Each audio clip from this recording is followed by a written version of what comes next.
Nosso comportamento com o dinheiro, ele é um espelho, né, ele revela o que a gente sente. Cada pessoa, Edil, tem um tempo, um objetivo, uma tolerância ao risco e um propósito diferente. Então, o que funciona para um pode ser um desastre para o outro. Por quê? Porque nós temos objetivos de vida diferentes. Hoje eu tenho o prazer, a honra de estar aqui com uma das minhas melhores amigas, que é a Sara Chiappara. A Sara, ela é planejadora financeira certificada CFP. Depois, meu inglês aqui, né? Meu inglês de comprar boi. Que Ela é chique. certificada pelo CFP desde 2016 e ela já tem mais de 18 anos de experiência no mercado financeiro, sendo 9 deles no Private Banking do Banco do Brasil. Hoje, ela faz consultoria para grandes fortunas, atuando na organização, sucessão e preservação patrimonial. Ela também atua no planejamento e educação financeira para quem sabe ganhar dinheiro, mas não sabe lidar com ele e não consegue organizar, multiplicar e proteger aquilo que ganha. Sara, tirando a parte de grandes fortunas, todo o resto se encaixa aqui para mim, viu? É muito bom essa nossa amizade, para eu me utilizar dos seus conhecimentos financeiros, que não são poucos. Bom dia, você está bem? Bom dia, tô ótima, Edil. Quero te agradecer pela oportunidade de falar de dinheiro aqui nesse perfil, né? Acho que é uma grande oportunidade, uma honra para mim, a sua audiência e poder ouvir um pouquinho a respeito disso. E estou à sua disposição aqui. 18 anos de experiência, embora não pareça, eu sei, tá? Então, Não, você começa como menor aprendiz com 9 anos de idade, aí fica fácil ter 18 anos de experiência, né, é sacanagem. exatamente, exatamente, é Ô isso. Sara, eu quero começar com uma definição, então a partir dessa premissa, se ela estiver errada, você já me corrige, tá. A Vamos premissa, lá. ó, eu vou dizer que saúde financeira é quando a gente consegue ter uma relação boa com o dinheiro, né. O que que significa ter uma relação boa? A gente não é escravo do dinheiro e a gente consegue realizar os sonhos através dele. Então, a partir dessa definição, eu queria começar o nosso papo com a sua opinião. O que que a gente tem que Claro. fazer para poder criar hábitos saudáveis com relação à gestão financeira? Vamos lá, uma ótima pergunta. Saúde financeira, ela não começa nas planilhas, né. Muitas pessoas, elas acreditam que ter um bom planejamento é o primeiro passo. Na verdade, você precisa alinhar tua cabeça e o teu coração com essa planilha, esses objetivos. Senão você vira, de fato, escravo do dinheiro ou entra ali naquela, corrida dos ratos, sabe? Então essa é a forma como a gente se relaciona com o dinheiro, né. Primeiro eu alinho o que está dentro da minha cabeça, meu coração, ou seja, meus objetivos, o que de fato é importante para mim e pra minha família, e aí sim eu consigo criar hábitos saudáveis, né, com o meu dinheiro, com os meus recursos, e com as minhas atividades para ganhar dinheiro, né. Então, primeiro passo, consciência, Edil, é preciso ter consciência. Saber para onde o dinheiro está indo e, principalmente, se ele está te aproximando ou te afastando da vida que você quer viver. Eu acho que esse, para mim, assim, é o principal para a gente melhorar a nossa relação com o dinheiro. Estou entendendo então que cada um de nós tem que ter uma consciência dos grandes sonhos, dos grandes planos, né, e falar assim: "Não, isso daqui é muito importante, então eu tenho que buscar isso daqui". E a partir do sonho é que eu crio o caminho. É mais ou menos por aí? É mais ou menos por aí. O dinheiro, ele precisa servir a sua vida, né, e não o contrário. Muitas pessoas, elas vivem para servir a função do dinheiro ali, ela cria um negócio e vira escrava dele. Ela, cria uma rotina, um padrão de vida e vira escravo daquilo. E isso está completamente errado, porque aí tua relação com o dinheiro não será saudável, sempre será uma tortura. Tem pessoas que têm muito dinheiro e são é escravo daquilo, né, daquela situação, daquele extrato. Então eu incentivo, né, eu tenho alguns alunos na mentoria a desenvolver uma rotina de cuidado financeiro, né, olhar o extrato é importante, sim, se aquilo não te escraviza. Planejar o mês é importante também, você precisa olhar para o que está acontecendo, né, e refletir o que é essencial na sua vida, na interação e na intenção com o dinheiro. Excelente ponto. O que que é corrida dos ratos que você falou agora? A corrida dos ratos é um termo, né, que foi utilizado, no livro Pai Rico, Pai Pobre, que é onde a pessoa ela quanto mais ela ganha dinheiro, ela infla o padrão de vida, ela vai inflando isso de uma forma, e ela não consegue sair daquela rotina de trabalhar muito. Então imagina assim, eu vou dar um exemplo prático. Você, ganha R$ 3.000 por mês e tem um padrão de vida que se encaixa ali. Aí você consegue dobrar teu faturamento, né, ou o teu salário, R$ 6.000. E aí você vai e infla o teu padrão de vida. Você melhora a casa que mora, a comida que come, o carro que anda, ok. Aí você vai para 12.000, e isso não para de crescer junto. Ou seja, você sempre está refém do seu padrão de vida e das suas escolhas. E essa é a corrida dos ratos, você não consegue sair dali. Imagina a pessoa que não é feliz com o seu trabalho, ela não consegue se livrar dele, por quê? Porque virou refém. Então essa é a corrida dos ratos, e é uma definição que o autor do livro Pai Rico, Pai Pobre, ele, dentro do livro, ele traz essa definição para nós. Muito legal, eu me identifiquei, em boa parte eu começar a me chamar de Jerry daqui pra frente, porque o Mickey é famoso, entendeu? Famoso e rico. O Jerry é aquele que só toma Exatamente. porrada, eu acho que eu tô um pouco assim. Acho que o que me distancia um pouco do conceito é que eu gosto muito do meu trabalho. Isso já é uma vantagem, né, você É ganha uma dinheiro vantagem, com o é que uma vantagem. gosta, né. Agora, me conta uma coisa, quais são os erros, e isso, nossa, o que eu vou aprender com você hoje, meu Deus. Quais são os erros mais comuns de quem investe? Um dia você brincou comigo e usou uma expressão que eu achei fantasticamente maravilhosa. Você falou assim: "A automedicação de produtos de investimento". Comenta um pouco mais sobre isso. Como é que quem tem dinheiro e investe consegue errar? Vamos lá, essa é uma clássica, de quem consegue começar, né, quem está começando erra muito aqui, quem está no meio do caminho e quem está no final dele. Como eu tenho acesso, né, às famílias multimilionárias e acesso também a quem quer planejar ser um milionário. E todo mundo passou por essa fase ou passa por essa fase, tem que encontrar um profissional que de fato o ajude, o auxilie, né. O maior erro eu chamo de autoprescrição financeira, você citou bem aí, né, que é a automedicação de investimentos. Automedicação de investimentos não, né, é parecido com uma automedicação. Você vai lá e o que serviu para o seu amigo, você acha que serve para você, para sua dor, entende? Então: "Ah, o meu amigo tomou essa pílula, eu vou tomar também". Então as pessoas compram produtos, de investimento, porque o amigo comprou, porque o influenciador falou nas redes, e eu não estou dizendo dos influenciadores bons, ok? Estou dizendo dos picaretas, né. Ou compra um produto porque está na moda. Então, olha, investimento não é receita de bolo, né, ele é um projeto de vida, e as pessoas não encaram dessa forma. Cada pessoa, Edil, tem um tempo, um objetivo, uma tolerância ao risco e um propósito diferente. Então o que funciona para um, pode ser um desastre para o outro. Por quê? Porque nós temos objetivos de vida diferentes, né. Então você precisa entender primeiro quem você é, quem é o investidor, antes de escolher o investimento. Você sabe, né, Sara, eu também trabalhei em banco, né, assim, os mercados, né, especialmente o mercado aberto, o mercado de ações, eles se referenciavam nas minhas opções. Você sabe que até hoje eu tenho muito orgulho, porque toda vez que eu comprava um papel, ele caía, e toda vez que eu vendia, ele subia, entendeu? Tipo, eles olhavam para mim primeiro para perguntar o que que eu estava fazendo, para poder fazer o cara, Deixa eu ver o que o Edil comprou aqui, deixa eu ver o que que o Edil é, comprou. Ah, não, vamos vender, o Edil exato. comprou.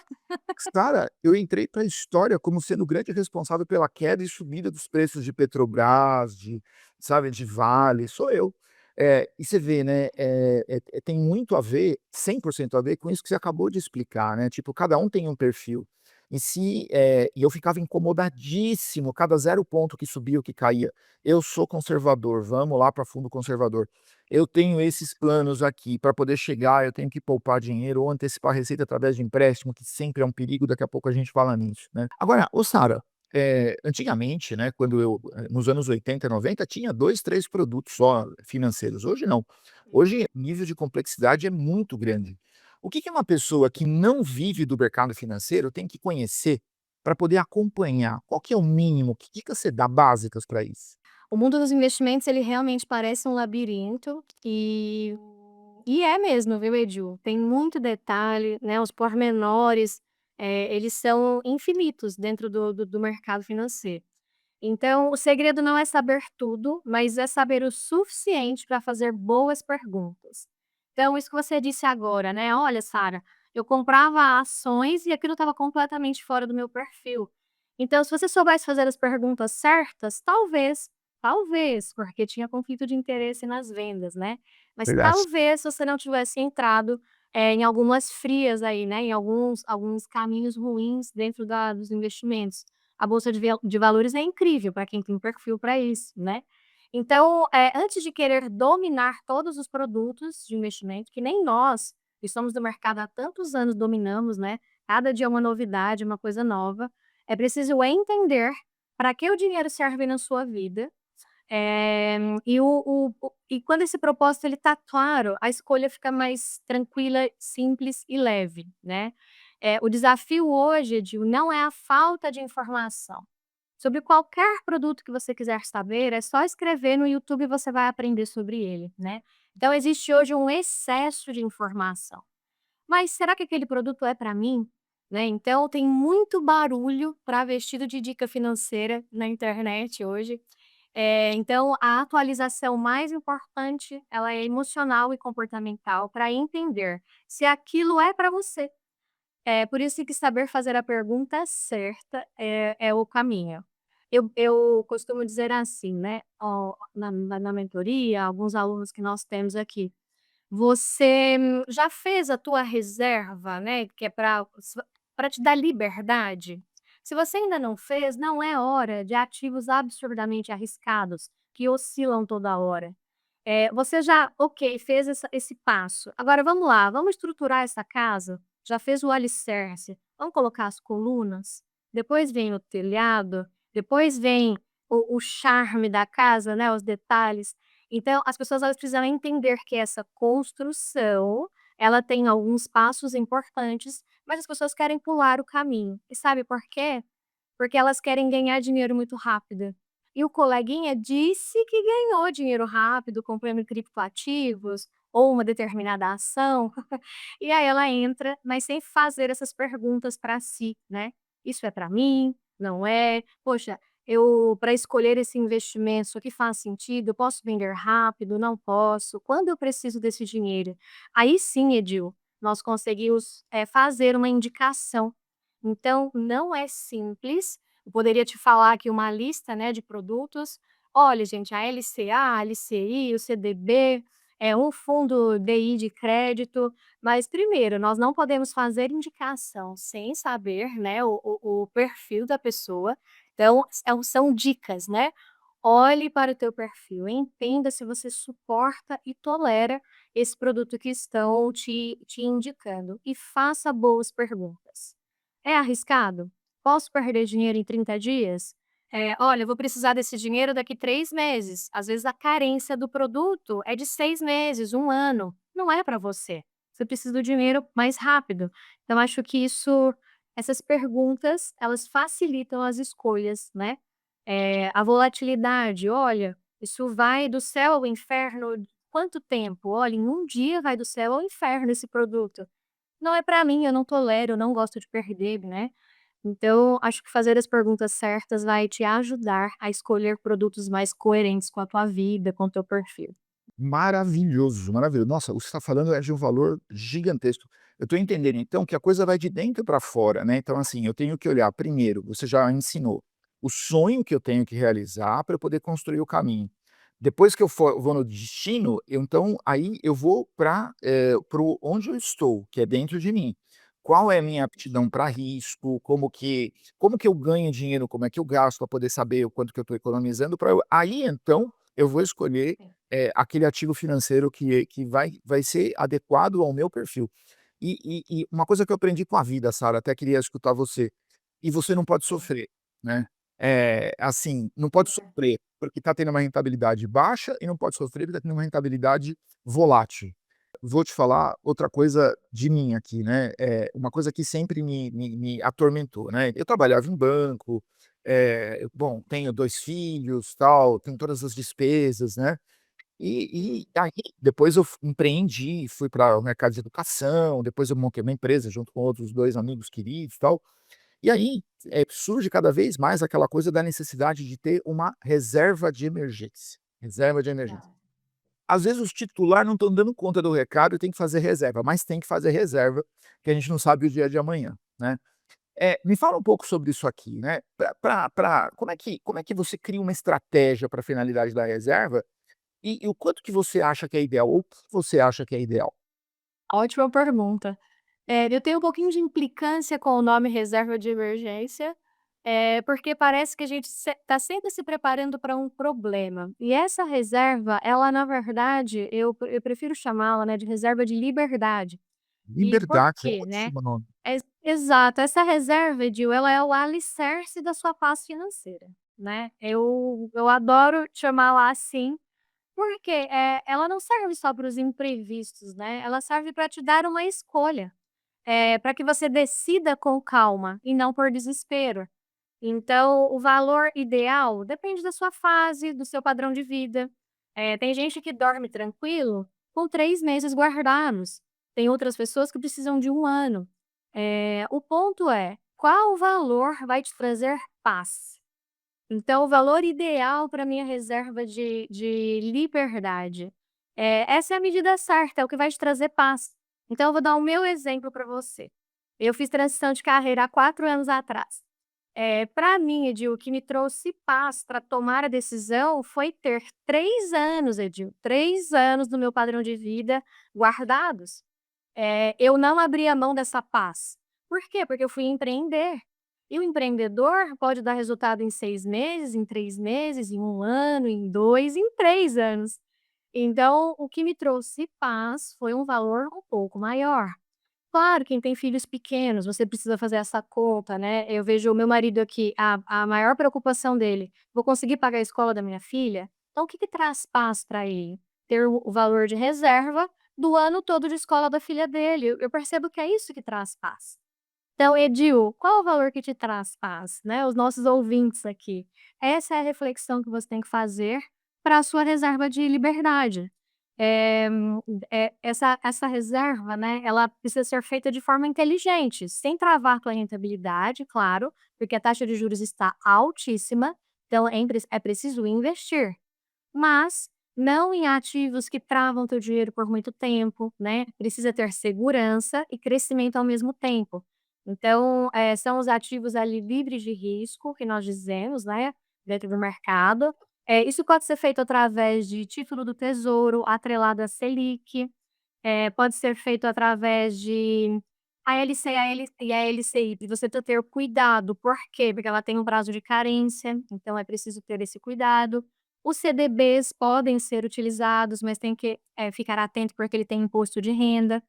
Eh, e outros ativos isentos, né, o título do tesouro tem imposto de renda também. Nós temos outras opções isentas de ativos de crédito, e eu indicaria fazer isso via fundo de investimentos. Por quê? Porque quem não é especialista no assunto, não tem tempo para ficar olhando isso toda hora, compro hoje, vendo agora. Contrate um gestor profissional. Qual é a forma de fazer isso mais barata? É via fundo de investimentos. Então peça para o seu banco, para a tua corretora, né, ou para o teu consultor de investimentos ali independente, peça essa opção, um investimento via fundo, que tem ali um prazo para resgate de 0, de 1, de 2 dias úteis no máximo, até 5 dias úteis, né, acho que a gente consegue se organizar, que seja que tenha essa rentabilidade ali párea com a Selic, porque é isso, esses são os ativos livres de risco, e que eu acho que vão trazer essa tranquilidade para tua vida aí nessa reserva. Tranquilidade e liberdade, né, Sara, aprendi bem. E liberdade, Ô com Sara, certeza. Diga. seguindo aqui, porque isso que você está falando é valiosíssimo e se conecta com o que eu vou falar aqui agora, né, porque você faz uma reserva de liberdade, só vou usar esse termo daqui para o resto da minha vida, né, aí tem a questão do sonho, tem a questão do autoconhecimento e aí tem a questão do consumo, né, porque afinal de contas o dinheiro foi feito para ser gasto. E aí você percebe a pessoa pesquisando na internet: "Ser feliz em Barcelona".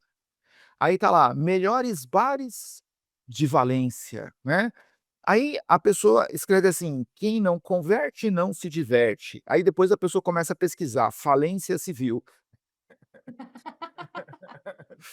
Ô Sara, a nossa sociedade, ela projeta o consumo na gente. Você só é feliz se você tiver, né.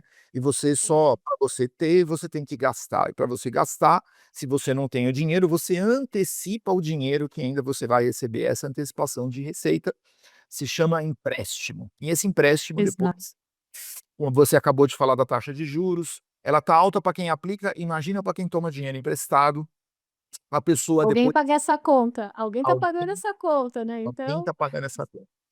Eh, que sinais indicam que uma pessoa entrou num ciclo de endividamento? eu acredito que o primeiro sinal é evitar olhar. Não sei se você já teve amigos que começam a te falar que eu tô, nossa, viajei, tô endividado. Aí você fala assim: "Mas quanto é? Que tamanho que é?" "Ah, não sei responder, mas é muito." A pessoa ela não olha, Edil. Esse é o primeiro o primeiro sinal. Ela não quer ver, ela não quer olhar, ela evita esse assunto. E eu tô te dizendo isso com conhecimento de causa, né. Eu venho de uma família que teve uma condição financeira muito bacana, depois nós entramos num ciclo não de dívidas, né, meus pais eram empresários, tinham uma padaria, e aí começou a cair o faturamento, só que o padrão de vida demorou um pouquinho para ajustar. Então eu percebia que eles preferiam não olhar. Então não faziam uma planilha, não olhavam, não ajustavam, né. Eu era criança, hoje eu entendo o que é isso, né. Quando ela não quer abrir a pessoa não quer abrir o extrato, né, ela ignora as faturas, vai pagando o mínimo ali, não quer nem saber, ela tá sentindo uma culpa constante. Não tá dormindo mais, tá, Edil. Então quem não quer olhar não tá dormindo, né, o problema já começou. Outro sinal, né, é quando o crédito ele vira uma extensão da sua renda. O cartão ele deixa de ser uma conveniência e ele vira uma muleta emocional ou uma muleta para gastos, né. Por que muleta emocional? Eu não quero confrontar a minha dívida, né, eu não quero entender e nem resolver o problema. Então o meu cartão vira uma muleta emocional. Sabe onde está o grande problema? A pessoa começa a fazer cartões para pagar o outro cartão, e isso vai virando uma bola de neve que não tem tamanho depois, né. O cheque especial, ele vira uma extensão da renda. Então eu ganho 5, mas eu tenho 2 de cheque especial, então eu gasto 7. Isso está completamente errado, porque no mês seguinte só entra 5. Aí eu cubro o cheque especial, fico com 3, né, fico com 3, mas eu tenho os juros disso aqui, ó, que eu estou usando. Então, realmente vira um grande problema, né.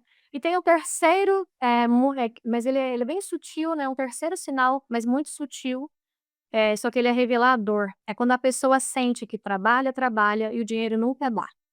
Isso mostra, né, que há um desequilíbrio entre o padrão de vida e o propósito ali de guardar dinheiro, ter paz, tranquilidade. Então, esse diagnóstico financeiro, e comportamental é extremamente importante.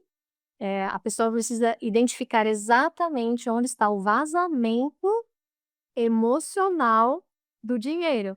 Por quê? Quem gasta demais, quer viajar demais, né, a viagem vira um remédio, vira um alívio, alguma coisa está desequilibrada e por isso desequilibrou suas contas lá no banco. Quanto que a questão psicológica e a questão financeira andam de mãos dadas mesmo, né. Afinal, Entendi. eu trabalho tanto, evidentemente eu mereço, né. Mas aí é que tá, é claro que você merece, pô, todo mundo que tá vendo aqui a gente, tá, todos vocês merecem ser felizes. A questão são as condições para isso, né. E se você ganha bastante e gasta mais do que esse bastante, é claro que você sempre vai ficar se atropelando. Talvez tenha que fazer uma espécie de adequação de sonhos, né, Sara, Com e certeza. eventualmente conseguir identificar o que que me faz ficar tão sonho dependente assim, né. Pode ser que sejam algumas outras coisas na vida, e aqui a gente não vai se atrever a entrar nessas premissas, mas que definitivamente é preciso buscar ajuda para isso, e uma ajuda psicológica junto com a ajuda de um profissional de finanças como você, para resolver esse problema, né. Com Ô, certeza. Sara, que dicas você dá então para essa pessoa que já está endividada? O que que você fala: "Ó, você está endividado? Então vem cá, anota aí. Eu acredito que é assim, se você tem que entender o que é inegociável para você. Você entendeu isso? Bom, é inegociável para mim o convênio médico da minha família. Essa é a primeira despesa da família. Todo o resto você vai adequar dentro da tua renda. Dívida, já está muito endividado? Troque a dívida cara pela dívida barata. Essa é a principal dica. Estenda os prazos. O cartão de crédito, por exemplo, né, você não parcela em muitas vezes no cartão de crédito, mas um crédito consignado, você parcela em muitas vezes. Então, quite as dívidas caras imediatamente. Não é uma opção ter dívida cara de cartão, cheque especial na sua vida. Ok, eu tenho crédito aqui disponível, vou pagar cartão e cheque especial. Isso não é um sinal verde para você continuar gastando. Não tem juízo, não tem, maturidade emocional, quebre o cartão, cancele a conta. São drásticos, eu digo, as medidas, mas tem pessoas que precisam que seja, tá? Não, eu tenho consciência, ok, troquei, diminuí meu limite do cartão, agora eu só uso não parcelo mais o cartão, vou quitar se você tem essa maturidade, legal. Se você não tem, corte todos os cartões, ajuste, vá ao terapeuta, depois a gente volta a ter crédito. Crédito precisa de maturidade, tá? Então eu acredito que é isso, gerar essa consciência, entender, primeiro, o que é inegociável. A partir daqui, eu tomo todas as outras decisões. Para mim é negociável fazer uma viagem por ano para a praia com a minha família. Tudo bem, você pode fazer uma viagem de R$ 3.000 ou de R$ 30.000. Ajuste. Não é uma vergonha chegar para os seus filhos e falar: "Vamos ter que mudar de casa para manter a escola", ou "Vamos ter que trocar a escola para manter a casa". O que é importante para você e para sua família? Eu acho que essa é a grande questão, porque se não soubermos, nosso plano de ação não vai dar certo, porque é inegociável. Se é inegociável, é muito custoso, é muito sofrido, a pessoa não vai seguir com o plano. Então eu acredito que, ao meu ver, pela experiência, seriam essas atitudes aí, trocar dívida cara por barata e definir, antes de tudo, o que é inegociável para a família. E assim, você vai falando, eu vou fazendo meu caminho mental aqui, né, porque nossa, quando os meus filhos eram pequenos, eu passei por uma crise financeira pessoal gravíssima, gravíssima, tudo de ruim aconteceu. E assim, eu somo uma dica, uma contribuição pessoal nas suas dicas, né, porque o que eu fiz foi tentar aumentar a minha receita. Bom, eu trabalhava num banco, né, para aumentar a minha receita no banco, só se eu fosse promovido, né, e o ninho lá era pequeno, e eu era um funcionário 100% mais ou menos, né, eu era medíocre, assim, tipo, não era o melhor e não era o pior, eu era mais ou menos. Então para eu ser promovido ia demorar mesmo, né. E foi aí que eu comecei a dar aula. Comecei a dar aula para poder pagar contas, né, e me descobri numa outra coisa completamente diferente da vida. E é engraçado, né, é o que faz uma pessoa ser ignorante e eu estou dando o meu exemplo, né. Eu não posso ver um prego que eu já recomendo para a pessoa um martelo. Então todo mundo que fala assim: "Mas como é que você me dá de dica para aumentar minha receita?" Eu sempre falo: "Aprenda a dar aula", né, porque se para mim foi fácil, então a gente acha que é fácil para todo mundo, o que é um erro, né. Tô Exato. pensando um erro no meu conselho, mas não é para todo mundo que está me vendo na aula, é para você pensar em outras formas de aumentar a sua receita, né. Eh, Com cer Tem que fazer as 2 coisas, olhar a despesa e olhar a receita, né. Eu concordo plenamente. Eu acho que esse é o segundo passo, não porque imagine, quando eu fazia faculdade, Edil, eu gastava 95% do meu salário pagando a parcela da faculdade. Eu tentava bolsa, não conseguia. Era negociável? Aquilo não era. Por quê? Porque dali 4 anos eu conseguiria mudar a minha história.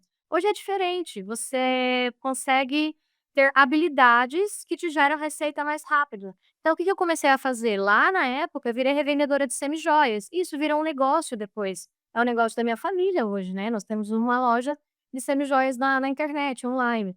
Então, uma habilidade que eu tinha de vender, né, de falar bem, eu comecei a usar aquilo a meu favor. Por quê? Porque não tinha opção de ajuste.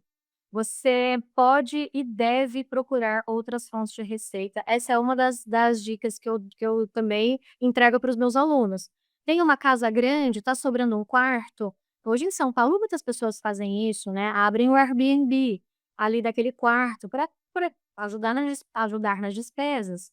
Então, meu irmão hoje, ele faz bolos caseiros e vende. Então assim, gente, é um negócio, ele está conseguindo fazer a vida andar dessa forma, né, aumentando a receita, com toda certeza.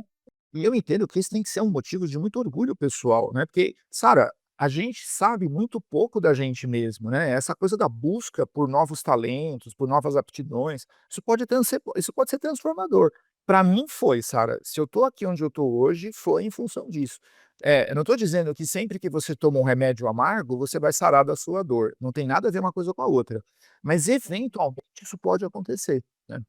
Ô Sara, falando em dor, eu queria tocar num assunto muito delicado, que tem me preocupado pessoalmente, né. Eu não tenho nenhuma pessoa do meu contato que tenha essa característica do que eu vou te começar a explicar agora, mas é uma coisa que pensando em sociedade, eu me preocupo bastante, que são as apostas digitais, né. Então, as apostas de uma forma geral, né, isso é um vício, assim como são outros, né, mas assim, esse é um tipo de armadilha extremamente perigoso, né. Eh, como é que você enxerga uma pessoa que assim, eu vou fazer a pergunta de 2 formas diferentes. Primeiro, a pessoa começa a postar de forma compulsiva. Quando você diz para ela que ela está apostando, ela fala: "Eu? Imagina, isso, não é comigo". Eu queria que você apontasse primeiro, qual é a consequência dessas apostas? O dinheiro, Edil, nosso comportamento com o dinheiro, ele é um espelho, né, ele revela o que a gente sente. Então, a aposta é uma fuga, né, a pessoa ela tá fugindo de alguma coisa, de alguma dor. Ela está aliviando com esse remédio, né, só que ele é um analgésico, ele não cura, ele só tira a dor e depois, né, como todo vício, aumenta o buraco, aumenta a ferida, né, vai aumentando essa dor. Então, quando alguém aposta demais ou gasta sem controle, e não deixa de ser um vício, tá, não deixa de ser um vício, o problema ele não é financeiro, ele é emocional.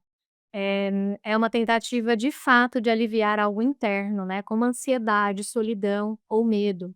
Então, eu entendo que já seguindo aí, né, já vou falar da ajuda, porque eu acho que é o que todo mundo quer saber, né, às vezes a pessoa então se você está nesse mundo, está apostando demais, às vezes um joguinho inofensivo na internet, você coloca muito dinheiro para ser melhor que teu amiguinho, olha para dentro, né, porque não são só as bets, né, ali é a aposta de fato, não é só a loteria, tá, tem muita hoje a gente fala muito das bets porque virou uma febre, uma doença, né, uma doença de fato. Mas existem outros vícios em aposta, né.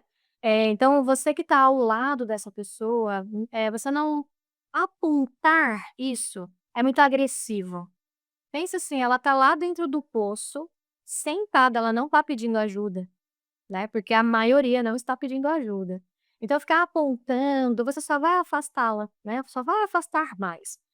Você precisa acolher, tentar ouvir, né, e dar segurança para essa pessoa. Então que seja um amigo, um parente, né, dar segurança para ela, falar: "Olha, o que está acontecendo?